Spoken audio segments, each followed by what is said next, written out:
अस्सलामुअलैकुम वरहमतुल्लाहि वबरकातुहू। वालेकुम अस्सलाम वरहमतुल्लाहि वबरकातुहू। भाईजान आप किस मदरसे में तालीम हासिल करते हैं? हम मदरसा बीबी तालीमी कुरान में तालीम हासिल करते हैं। भाईजान आपके मदरसे में क्या क्या तालीम दी जाती है? भाईजान हमारे मदरसे में उर्दू, नमाज के तरीके, हदीसों की तालीम दी जाती है।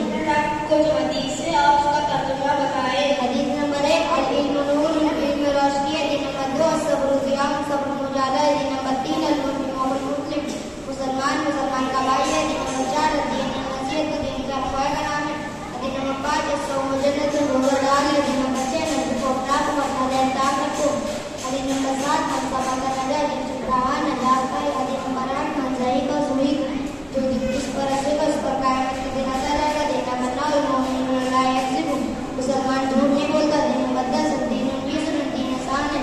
हदीस नंबर 11 अलैना हक़्क़ुन, नज़र लगना सच है। हदीस नंबर 12 सिरात हक़्क़ुन, पुल सिरात से गुजरना सच है। हदीस नंबर 13 सवाल ज़ुल्म, मांगना बुरी चीज है। हदीस नंबर 14 एक बार लिसान का, अपनी जुबान की हिफाजत कर। हदीस नंबर 15 लिल जारी हक़्क़ुन, पड़ोसी का अपने तरह के। हदीस नंबर 16